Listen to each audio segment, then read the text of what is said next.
Hello dear friends, today is the 21st of June, Saturday. Today there are two important topics for you. The tension and the possibility of hitting the Ford in Iran, in any case from the point of view of the Bluff, is increasing.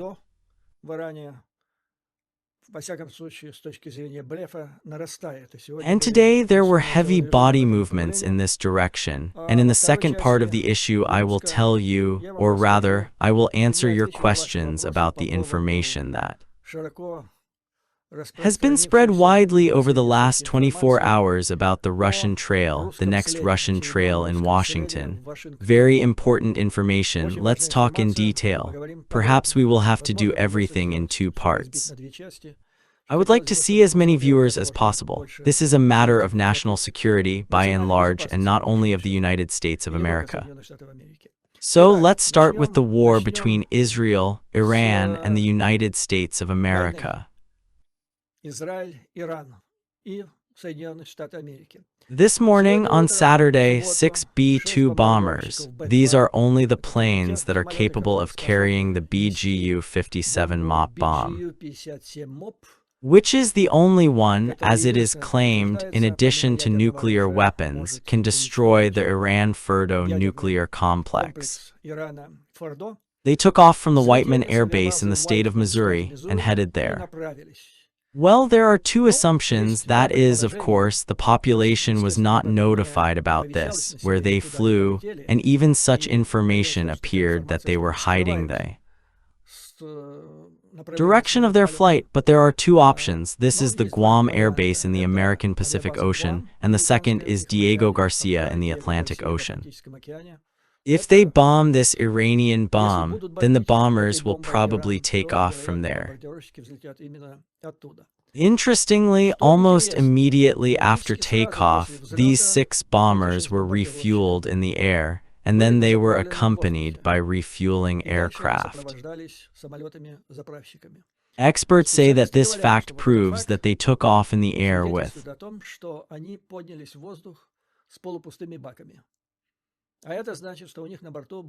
half-empty tanks, which means that they had a heavy load on board so that it would be easier to take off. The full fuel tanks were not refueled and refueled in the air. Какой может быть этот вес большой? Это вот та самая бомба, около 15 тонн. Таким образом, получается, что все 6 самолетов практически могут иметь на борту по одной такой бомбе. И это как-то так вписывается. So it turns out that all 6 planes can have one such bomb on board. This fits into the last thought here in Washington, that if you have to go for a hit on the Ford, then most likely you will have to use several bombs, because with one bomb it will not work. I think that most likely the planes are flying in the direction of Guam. Why? Because, well, this is clear. If the Americans are still darkening Guam or Diego Garcia, then the British are definitely practically saying that it is Diego Garcia. And this is important because, well, they know what they are talking about. Diego Garcia is largely under control under the jurisdiction of Great Britain since October last year. When this archipelago, Chagos, went under the sovereignty of Mauritius, Great Britain signed a contract for 99 years with the opportunity to extend it, then, in my opinion, for another 40 years. They have the right to use this island, including the territory of Diego Garcia's base. That is, the Americans, in order to use this base and also to strike on Iran, need the agreement of Great Britain. That is, 2 governments are already in contact, probably. This is very serious for Great Britain, because if this happens, American planes will take off from this base and strike on Iran. Then Great Britain will also participate in military actions against Iran and become an object of possible retaliatory actions. Therefore, the Britons are very, very serious about this matter. Well, I'll tell you the latest data here in Washington about what is happening. In what situation did these planes take off and move there? We know that President Trump announced 2 weeks to think about Iran. The last week ended with the Iranian representative saying that no. Serious negotiations between Iran and the United States can take place until Israel stops military action. Israel is against it. It accelerates, cleans up the blows on the objects in Iran, which is interpreted here in Washington as an understanding from the Israeli side that in order to fully have glory on their side, it is necessary to do it all, that is, to squeeze Iran before the United States explodes this bomb. That is, you two, a stick in 2 ends. The Americans throw a bomb, all the glory to Trump. If the Israelis achieve this, if they squeeze Iran, then all the great forces of Israel's defense. Such a glorious moment is observed here. Iran, as the latest data here I heard, experts have brought, lost up to 1,000 missiles. But this does not mean that they have not become. Iranians began to use fewer missiles every day. They started with 100 and more, and now a few, up to a dozen. But as Iranians say, these are more high-precision missiles that hit the target and pierce this dome. That is, they pierce both the American TAT and Arrow 3 and Arrow 2, and then Prashu David and the Iron Dome, all together. Well, it is believed that the Iranians have deposited a certain amount of rockets in case the United States, if they enter the war, to strike. This opportunity to strike first of all on the American bases in the Middle East, and there the Americans are in a total of about 40,000. This is now one of the most important issues that is discussed here in Washington, in the intelligence circles, in the Pentagon, in the administration making the decision to strike or not strike on Fordow, but on the whole, let's put it this way, the attention is increasing. These cap-throwing moods that we are about to throw a bomb and get everything right, they are gradually fading away. First of all, this is noticeable in the White House. Everyone says that Iran is in a difficult position, that the entire anti-aircraft missile defense system has been broken down, that Israel is in control of the air over Tehran, but they say that this is simply unthinkable. Now they say yes, it just can't be that all these ayatollahs have now surrendered, because they understand how they will surrender, that's it, it's over for them. That is, they are fighting for their survival and there is nowhere to run. Well, maybe to the Rostov region, closer to Yanukovych, but apparently they do not even allow this in their minds. Therefore, it is believed that the regime will fight to the end, and this is a terrible force, and a force that did not exist in Iraq, in Saddam Hussein. There was an army, and here there were serious, hardened special services which were deployed like Shupel, Sminoga, Seychelles, all over the world, primarily in the Middle East. And the American base and all the other bases in the vicinity, they can arrange a terrible ban. Therefore, they are preparing, they say that the war will be serious and for a long time. This is what both Americans and, by and large, military Israel think. I will give you further data.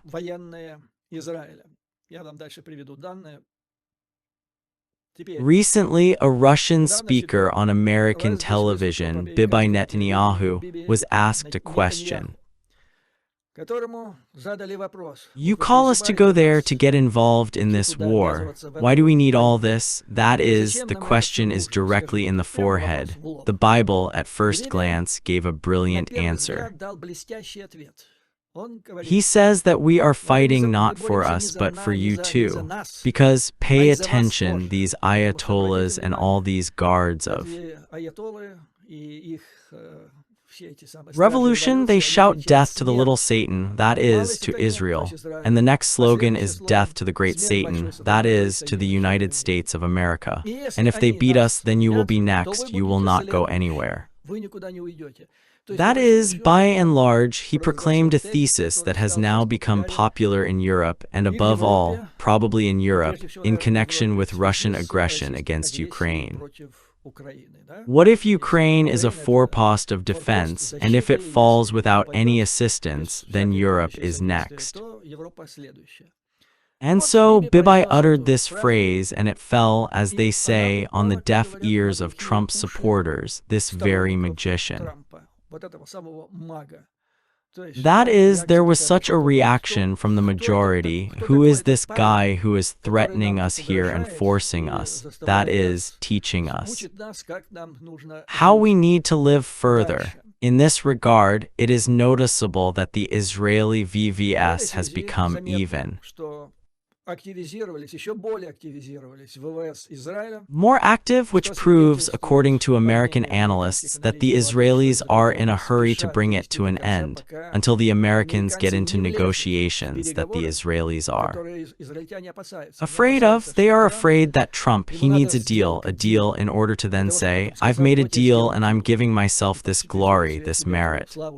And the Israelis don't need a deal, they need the liquidation of the nuclear threat from Iran. Therefore, they are afraid of this deal by and large, especially since when the Americans enter this negotiating process, the situation can go out of control. Tel Aviv, that is, Jerusalem. Well, it must be said that Trump also changed his rhetoric. This is his bravura statement. By the way, the EBC correspondent recently spoke at the White House, and he took an interview from Trump on the second day after the Israeli strikes on Iran.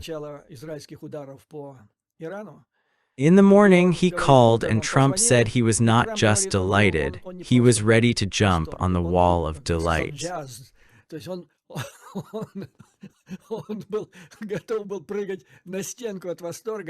He was delighted with the brilliant blows of the Israel Defense Forces. ABC correspondent asked him how he was involved in this case, and Trump then said, I will not comment on this. Yes, there was something there, but for now. But then, as I told you, he literally spun around Trump in half an hour and began to call himself and say that he had organized it all. So now this rhetoric has subsided, and it's interesting, this B-2 takeoff, what is it? Everyone says that yesterday evening, Friday, or night of Friday, the situation was like this for 2 weeks. Before that, Friday, there was a meeting of the Security Council, and at about the same time, I don't remember whether before or immediately after, there was a lunch, probably before, there was a lunch with Trump and Steve Bannon. Steve Bannon is an ideologist. It's like Karl Marx, the MAGA ideology, the MAGA's godfather. It's one of the few people who has the brains to overcome all this madness and present it in the form of a holistic philosophical concept. So let me tell you what happened at the meeting. At the meeting, they heard the situation in the Pentagon, the situation in the intelligence community in the United States on this issue. The situation in the Pentagon is double. On the one hand, this is the commander of the CENTCOM, General Kurillo, the one who is just the most important military man in the decision-making. If there is an operation, he will be in charge of it. So he is the most ardent supporter of this blow. He believes that everything is prepared and everything will be fine. Skeptics immediately remind that before or on the eve of the Beria in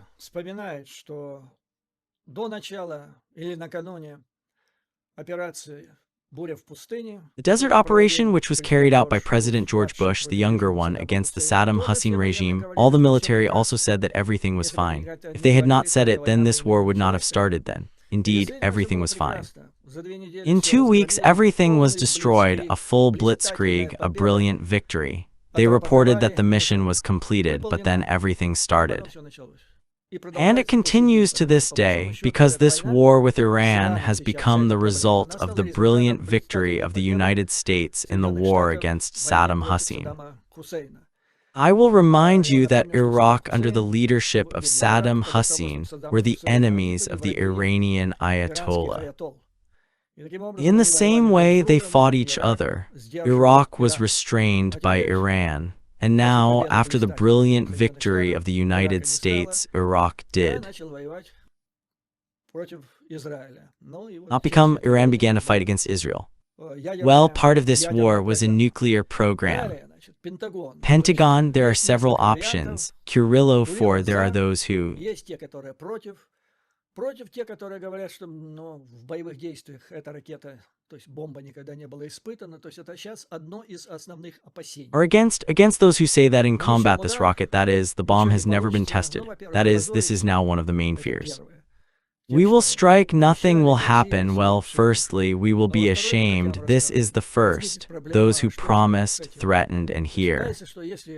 Pishik came out, and the second, well, as I told you, there will be a problem. What about this? That is, it is believed that if this strike will not be destroyed and the destruction of these centrifuges and enriched uranium will not be confirmed, then the situation will become completely incomprehensible and there will be such an opportunity or a possibility to assume that they are to the left, to the right. It is said that they are to the left, the Ayatollahs are to the left. It is not known where the enriched uranium was sent.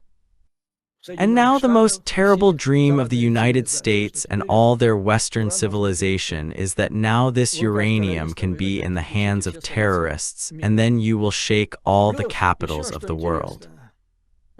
Plus, what else is interesting, it turns out that there are some problems with the stock of shells. Bombs, rockets, which is associated with the fact that a large number of them were delivered to Israel from the beginning of the operation. And they say it is also associated with the fact that a large number of ammunition was delivered to Ukraine. Indeed, the Pentagon's warehouses were significantly emptied or halved. As a result of the war between Russia and Ukraine, the position of the Central Intelligence Department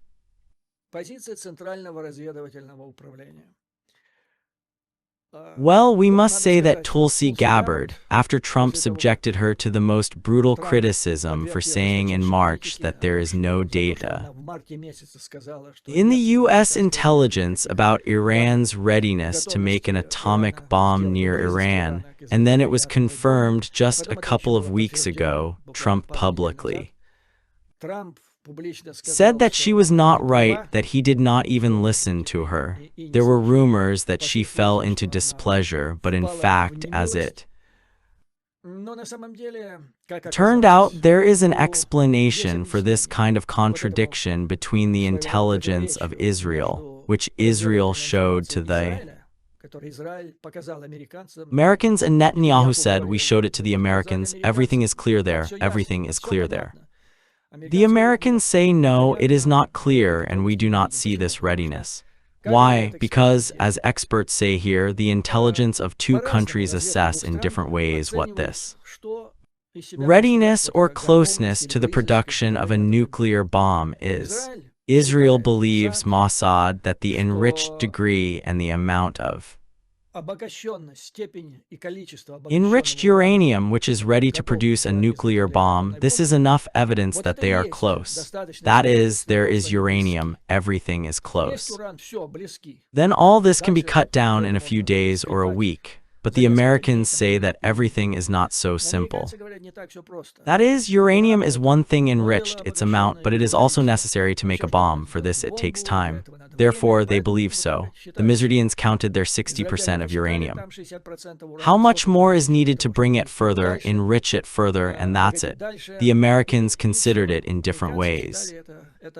Anyway, he was angry at Tulsi Gabbard. She was not even invited to the meeting of this military room of the the National Security Council when this issue was discussed on Friday.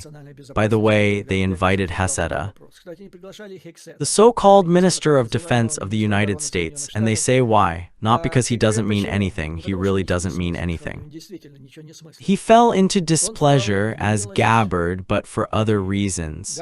He failed the parade, this parade that Trump recently held.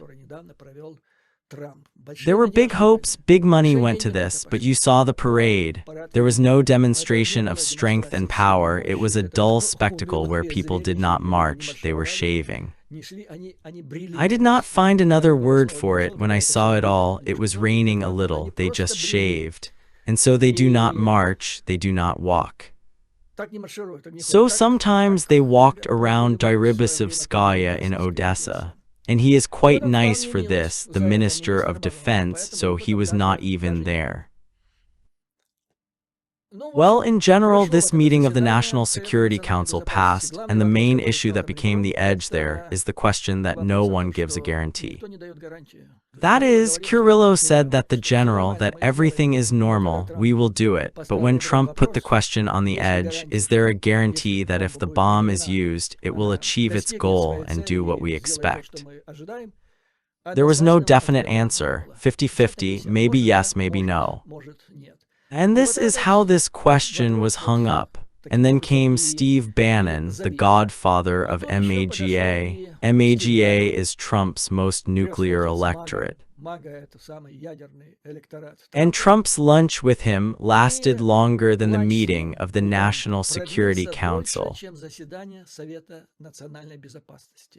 Therefore, you can judge what was more important for Trump, or the reports of his security agencies, or the opinion of the hamburger, or something else they ate, his ideology of Trumpism. And it is said that during this lunch, Bannon raised several important questions, and these are the three questions. First, do not believe the Mossad. Well, why not believe, I would say, the approach that is, experts explain it. The question is purely technical, but Bannon did not put it on another plane. That is, they want to get us involved, they deceive you. Therefore, do not listen to the Mossad, do not listen to the Israelis. Second, take care of the security of our bases in the Middle East. These 40,000 people who can be hit with those missiles that currently protect Iran, well, the third bomb may not work, and then the last one coincided. And there they say not to work, and after that, Trump somehow calmed down, as I reported to you in the previous video. But today the planes took off and the roads are in the air. Again, as I would say, this can be interpreted as an increase in pressure, because again Trump is dissatisfied. Yesterday, the representative of Iran said that Israel should stop striking, only after that the Iranians will start negotiations. That is, it is not visible, the softening of Iran's positions is not visible at all. They are so silent, as if the forces are almost unequal.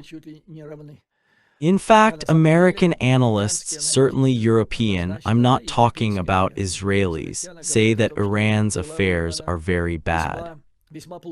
That is, here one bluff was found on another bluff, and we will observe what it all turns out to be. But in any case, I must say that the number of those who talk about bluffing, perhaps among analysts at the moment, somehow prevails. Nevertheless, we know who Trump is. You see how he is changing. Some people thought at the meeting of the National Security Council that they seemed to convince him, he seemed to cheer up. And then bang, lunch with Bannon, the last person who talked to Trump. After that, the representative of the White House, in connection with the public, Carol Lute, comes out and says, "Now I will give you a direct quote, the statement of President Trump. We are waiting for 2 weeks. Now, what do the allies of the United States from Europe and the сообщают союзники Соединенных The Штатов. United States of America report Israel warns of a prolonged war with Iran because the conflict is entering the second week. The Guardian reports on this. Об этом сообщает The Guardian. This is an intellectual newspaper designed for people who have enough IQ to understand, read complex texts, and understand complex issues. During the escalation of the hostilities, the head of the Israeli General Staff, Lieutenant General Eyal Zamir, stated that the Israelis should be preparing for difficult days. On Friday, he stated that in order to eliminate the threat of such a scale coming from such an enemy, we must be ready for a long campaign. With each day, our freedom of action expands and the freedom of action of the enemy narrows. End of quote. His statement was supported by the Israeli ambassador to the UN, Danny Dunnan, who said, "We will not stop until the nuclear threat of Iran is eliminated, until its military vehicle is disarmed, until our people and your people will be safe." However, at this time, practically in Geneva, Foreign Minister Abbas Araghchi stated that Iran is determined to defend its territorial integrity and sovereignty with all its might. There were no signs of a breakthrough in the negotiations. Araghchi stated that Iran would consider resumption of diplomatic contacts with Washington only if Israel stopped bombing. In the meantime, the United Kingdom withdraws all employees of the embassy from Iran. Switzerland announced the closure of its embassy in this country. Macron, president of France, submitted a proposal to Europe, to Iran, on ways to end the war with Israel.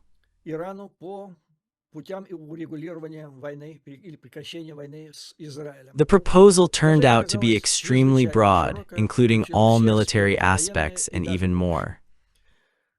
He said it in an unofficial manner, but Europe intends to make Iran a comprehensive proposal officially to end the war with Israel, which will include a complete refusal of Iran from enriching Iran, even in moderate purposes. Second, restrictions on the production of ballistic missiles. Third, the termination of financing terrorist groups to Iran. Well, as you can see, the proposal is surprisingly broad. It covers a number of complex problems, each of which can be talked about for a long time and almost endlessly. And such a proposal as the American and in particular the British analysts is not practical because it is too complicated, it takes too much time, and it will slow down. During the ceasefire and the beginning of negotiations on the purely nuclear program of Iran. This is the situation. The planes are in the sky, everyone is ready, waiting, but on all sides this is enough, I mean Iran, from the side of Iran. Israel is a military opposition. Trump continues to escalate, but there are two factors, as you remember.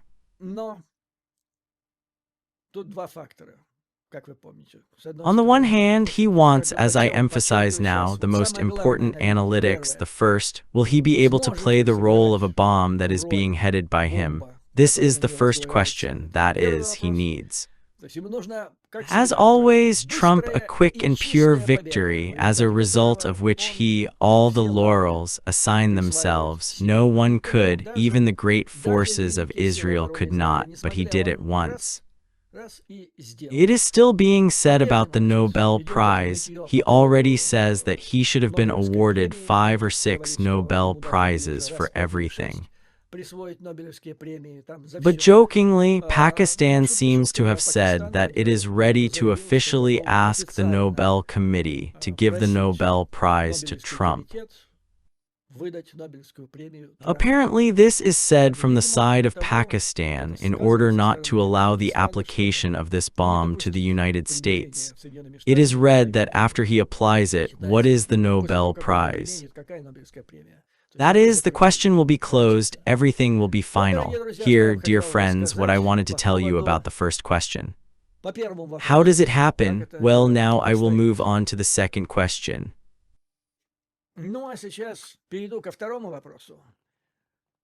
There was a quarrel between a person who is kind of the head of the White House staff. But not just the White House. He is now a curator, a firman, and through his own efforts, he conducts research on the subject of reliability and all that. He is practically a candidate for the most important position in the federal government. That is, in his power, he is assigned to 4,000 positions, and this person is called Sergio Gore. Recently, he caught himself in a deadly fight with Elon Musk, and already after Musk had a fight with Trump, he insisted that Musk be punished, in particular to remove the appointment of the director of NASA, a person who was close to Musk, and he was really removed. That is, it is believed that he is used. This is one of the most influential people now. And Trump personally uses great confidence. Well, about the influence of the head of staff in any administration, I think it's not necessary to talk for a long time. This is clear as one of the great classics of Soviet communism, socialism, call it whatever you like, the staff decide everything. I will give you a closer example of the murder. Poisoning of Alexander Litvinenko, my business partner, who, as I showed in the hearings in the London Royal Court, was largely ordered, and he was in charge of the whole process, General and Lieutenant Viktor Ivanov, who at that time was the Grey Cardinal of the Putin administration, the second most important person in the country after Putin. And he was the unofficial head of his unofficial department of staff. That is, he, they say, took Putin in the KGB at one time. And as a staff member, he had wide connections, so when Putin was made president, it was Ivanov who was in charge. That is, Putin did not know people, did not know who and where, and it was Ivanov who played the main role, the main violin in this matter. And all the positions depended on him, hence all the power. That's about how a very rough comparison can be, which is now the influence that is close to this, which has Sergio, as it is called, Sergio Gore. Well, you heard that they found its trace, Russian, and this trace made some bloggers, analysts even talk about the fact that almost illegal, Russian illegal, entered the White House. Well, let's think about these issues and see what can actually be what we have here.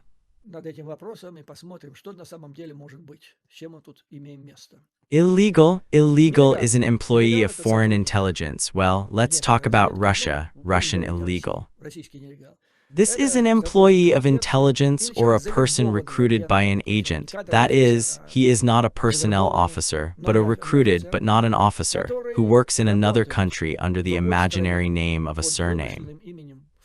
And under a foreign biography, he acts like a completely different person, not the one he was born and not under the name that he wore. Is it possible to apply this to Sergei Gore? I think not, because a simple reason, look, he was born on November 20, 1986. And in the United States, he arrived somewhere in 1999. That is 12-13 years, something like that. Well, you understand, 12 years. That is, he is not in the KGB, but he left. Left, as we now calculate, left the country in 1988 at the age of 2 years. That is, there was no and was not in the Committee of State Security, a orphanage, a kindergarten, where they would prepare illegals. Further, as we will see, he did not change his last name. He did not introduce himself to a completely different person in any case until recently. So he was born in 1986, now when all this scandal arose and began.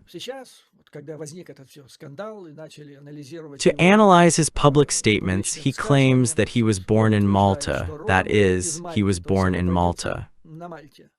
You know Malta? It's a small state, a small island, everyone knows each other. That is, there is such an option that a person was born there, and this is not recorded in the official documents in the relevant registers.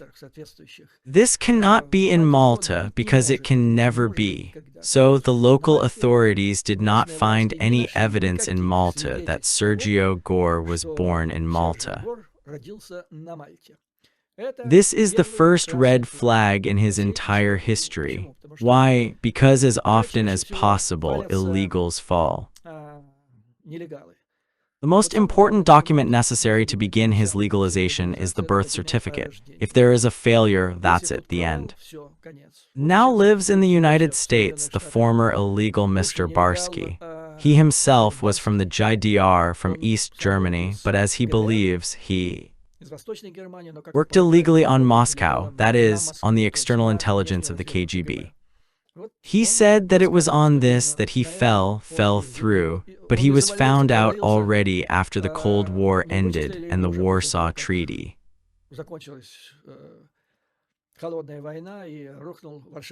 collapsed. So he says that he was born in Malta. There are no witnesses. That's all. This is a red flag. This is just normal in the cold years of the war, when there are normal counterintelligence agencies. This is an immediate investigation. This is a red flag.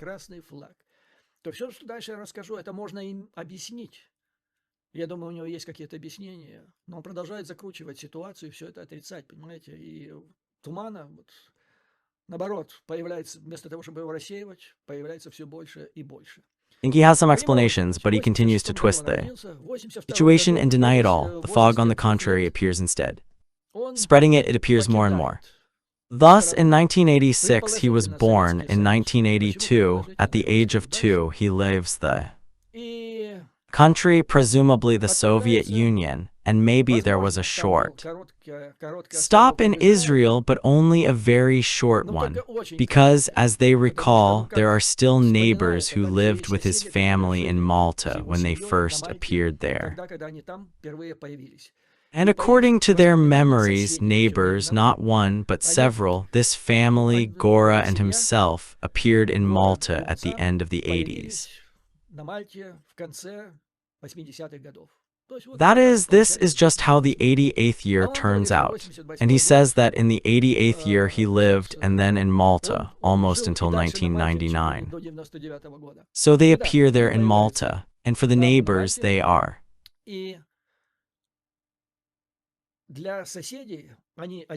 obviously people from some Eastern European country. And Sergio himself was called a Russian boy, then in 1994, apparently.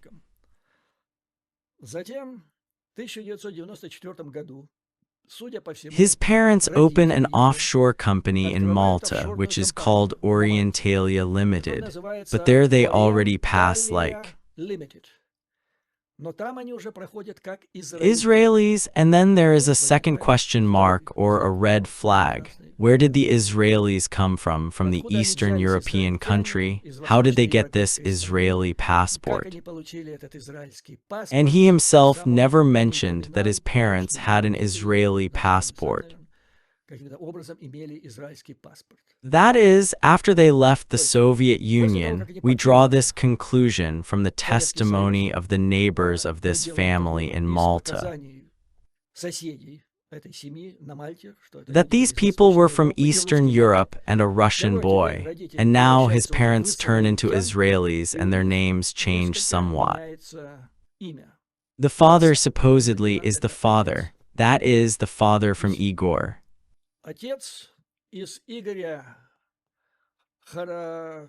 Khoroshevsky turns into Yegor Khoroshevsky. That is, well, it is clear that Igor is not an Israeli name, Yegal is. Somehow closer, and this somehow corresponds to the fact that in the documents of registration of this company, the spouses are called citizens of Israel. The company itself, the investment fund, was given 10,000 shares and a total amount of 23,000 euros. I will tell you, this is a fairly serious amount for offshore companies at that time, especially. That is, I remember in the process of my investigation I encountered offshore companies that were based on $50, $100 in the investment fund, and then they pumped up large and large millions. And here 23 is serious.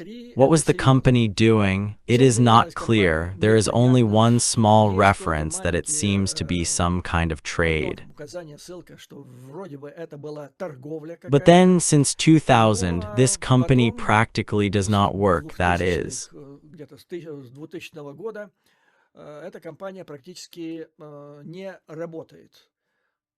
It does not work, although it still exists. And so it happened in 1994.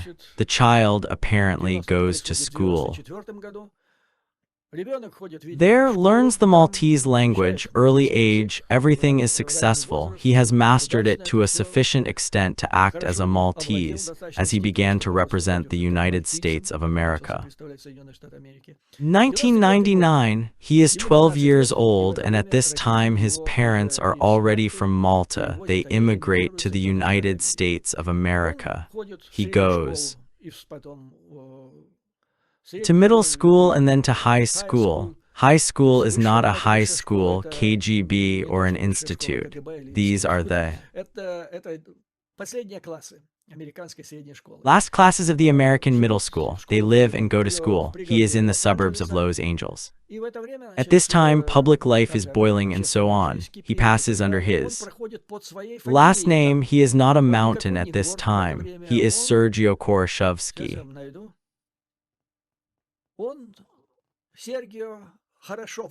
And at this time he has an email that sounds like this: Russian Maltese.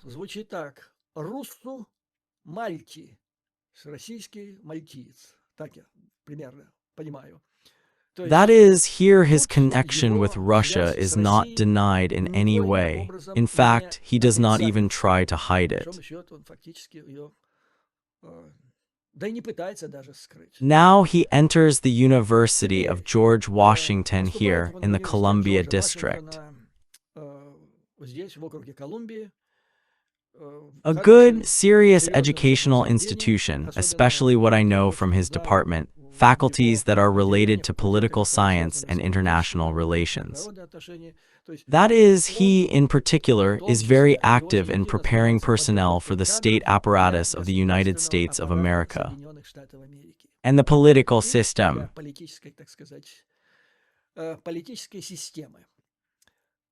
After that, he graduated from this university and got his first job. He began to work somewhere in the Republican National Committee. And since then, what is interesting, his movements are being pursued. But as for the parents, they literally disappear.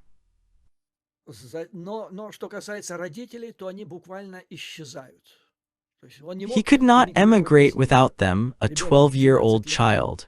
One of my sons was about the same age when he came here from the United States of America. I know from the very beginning how it all works. He came with his parents, but he leaves traces in the information space here in various official documents. Parents, they just disappear. And this, I think, is the main problem. What is then briefly about his further activities? He starts working in the Republican National Committee. Then he works with several congressmen. Then he goes to the state of Rand Paul. There is even information about how he, together with Rand Paul, visits Moscow. Rand Paul liked this trip. It was brilliantly organized. Probably Sergei Gore suggested good contacts. He has now turned from Goroshovsky to Gore. It is almost impossible to imagine that the Senator of the United States, Rand Paul, goes to Moscow and they did not throw information on those who accompanied him, according to the so-called center. They know that Mr. Gore goes to him, and they know that this is Goroshovsky. And the fact that Rand Paul was very pleased with this trip is proof that they found a language there. Everything will be fine. We will give such connections that the head will crumple, but we will ask you what you are in this regard. This is, as a rule, how this work is built, and in almost all cases, this is the modus operandi, so to speak. That is, Rand Paul increases his position. He becomes the deputy head of his apparatus. And then it went on. This is 2018. Then in 2021, Trump has almost done everything. At that time, he met with Trump's son, and they founded some kind of printing company, which printed 2 or 3 books in the name of Trump. Apparently, he bought some money on this. They say that he is a wealthy person now. He has a mansion, 7 bedrooms, and he is right there, not far from Shinubeln, as they say in the area, not far from Mar-a-Lago. It's an expensive district, expensive property, and it's unlikely that Senator Rand Paul will be able to buy this mansion for his salary. And suddenly, the second condensation of Trump, and here he becomes a person who uses 100% of the president's trust. To trust, to select personnel for yourself, you can entrust it to a person you trust as you trust yourself if you are not crazy. Putin trusted so much to the person who himself recruited him in the KGB. That's the kind of relationship there should be. That is, he actually replaced the Federal Bureau of Investigation for the White House. His idea was this. What did he have a problem with? He did not submit the formula SF-86, which is required to obtain appointment, work, and access to secret information. All the information is interrelated, absolutely without exception. He did not submit it, and as they say, the main issue is the origin, this loop that follows it, the incomprehensible one. And he proved to others the need for this formula. He said that with the help of this formula, the formula means FBR, which means this deep state will interfere in our affairs, will introduce bad people. There was a man who did not go through it himself, did not light it up, and it was necessary to describe all this in this form. He now says that this is not necessary at all. Instead of FBR, I will be the most important here. And after that, all this burned out with the presentation of Elon Musk. Thus, here is the situation. He makes a career here, and his parents literally disappear from that moment. He appears at school, and his traces appear. There are literally no traces of his parents anywhere. And to live from 1999 to 2024, that is, it is 25 years in the United States, not to leave any trace after yourself. This is not just a flag, this is a big red transparent. Here appear such questions to him in connection with his biography, in connection with those, as I professionally know, questions that lead to calculations. First, there is no confirmation that he was born in Malta, and he claims that he was born there. Neighbors in Malta see him with his parents from the end of the 80s, call him an outsider from Eastern Europe and his Russian boy. He says he was born there and he is a Maltese. His parents are already registered as Israelis on the island of the offshore company. Now they are already Israelis. Another problem, when did they have time? Together with his parents, he emigrates from Malta in 1999, and he does not hide his connections with Russia, judging by his email. He passes under the last name Korakhovsky or Koroshovsky, but his supposed parents, let's say, they actually disappear. That is, after 25 years of living on the territory of the United States, it has not been found any convincing evidence that Leah Koroshovskaya or Korakhovskaya or Igor Korakhovsky lived or registered in some way in the United States of America. Public records in the United States, tax registers, phone books. Address bases do not contain the appropriate records of these names and surnames. In LinkedIn, there are many profiles with the names Korakhovsky and Koroshovsky, including more than 20 of them in the New York agglomeration. But among them, people with this surname and with the names of Lee or Igor Yegel are not found. All these questions in general are focused on serious thoughts, which in theory should not be in our times. I'll tell you why. That is, it is possible for each answer. That is, he himself somehow made the fog thicker over all this, instead of investigating it quickly. There is probably an explanation that can be given on each of these points, but instead of doing this, in fact, this information appeared just a day ago. Those people who actively wrote about this question on Twitter. They received emails from his lawyers, allegedly lawyers, with a demand to immediately remove this information. Otherwise, there were terrible legal claims. Guys, this is absurd. This is absurd. That is, this cannot be imagined as information, as an interference in the personal affairs of some private person. He is not a private person. He is one of the most influential people on whom the structure of the state is held now. And if, God forbid, we assume, God forbid, it turns out, then you understand, he is responsible for the appointment of 4,000. 4,000, this is a matter of national security, and we must receive answers to these questions. Why? Because we are living in an alarming time. B-2s fly with a bomb. After that, we have the right to expect. And the corresponding military, scouts, politicians here, expecting, consider possible counterattacks of Iran and its proxies on the United States and its objects, citizens abroad. I told you that the actual destruction of the counterintelligence system here in the United States, intelligence and so on, it actually exposes the country before the possibility of such strikes. Even before the war with Israel, with Iran, I told you that what is happening actually makes it possible for a new 9/11. But now, when the war began and when the United States will step into it, such an opportunity, probability, increases in geometric progression. And in this situation, we cannot have a person in the very center of the American statehood. It is not clear with what past, and he cannot be considered illegal. I have already explained why. He could not be recruited at the age of 2 years and quickly prepare.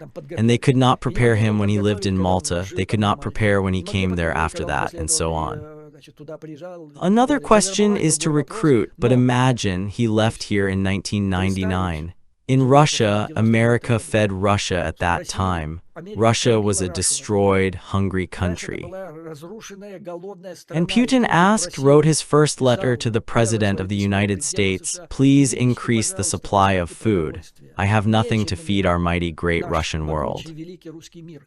And I know what the Russian colony lived here. In these conditions, to recruit a 12-year-old guy or a 15-year-old guy who goes to a simple American school and make an agent of Russia from him, this is some kind of nonsense, you know. That is, I do not see him as an illegality, but I have big questions to my parents. Where, no, not to them, but about them, which I have listed here. But it is so, if you sit a little more and dig into the materials, you can find even more. Well, these are the most important things, and this is not the first case. After the election, Donald Trump was elected, there was information that in his environment, one of his closest people was a lawyer of Russian origin. He was defending Donald Trump from all these criminal prosecutions, from all these criminal cases, worked on all his criminal cases, and achieved trust. Well, he immediately decided to take advantage of it. As soon as the elections took place, Trump, in my opinion, was still sitting, waiting for the inauguration. He already began to sell access to Trump's body and demanded $200. $300 or $3,000, $1,000, of course. Some of the serious people who applied for a serious position publicly complained, and this person was immediately removed. That is, Donald Trump then understood the seriousness of the situation. With this matter, too, it is necessary to somehow solve, because he himself, by and large, by the fact that he does not say, does not reveal all this. The fact that he is obliged to reveal, and it is not in vain that this form exists, led to the fact that now the issue has become public. So, in the existing conditions, when he hides from the state, from his leadership, let's say, such data, things, they make it an object of possible attempts of advertising approach from the side of hostile structures. Well, that is, here is an example. Hypothetically, in a professional case, he comes there with Rand Paul in his 22 years, and he is told, well, we know that you are not a mountain, but you are like this, and we know that your parents, and here they are then, well, hypothetically, they signed such a paper or any other option, and you hit it. You did not say who your parents are. What are we going to do now, the end of your career? That is, hiding any incomprehensible connection that a person once had with Moscow makes it a potential object. Invites as a magnet, attracts the attention of Russian special services in order for them to make a marketing approach. Is it necessary for the United States of America and the Trump administration at the moment? Here are the questions I ask you, dear friends. Let's think together. I repeat, the most important question is from my parents. We are preparing for war. This is a global threat to Iran. Iran is a global threat to terrorism. And there should be no state apparatus, no vulnerability of those people who can become an object of marketing approaches. Iran is an ally of Russia. In these conditions, citizens of the United States must be confident in the people who select candidates for the most important positions in the government structures of the country. I hope that Sergei can give an acceptable answer to all these questions, and he must do it. This is a question of great public importance and national security of the United States. Therefore, when instead of answers, his lawyers demand to remove information from the internet on this matter and threaten with court cases, their actions only exacerbate the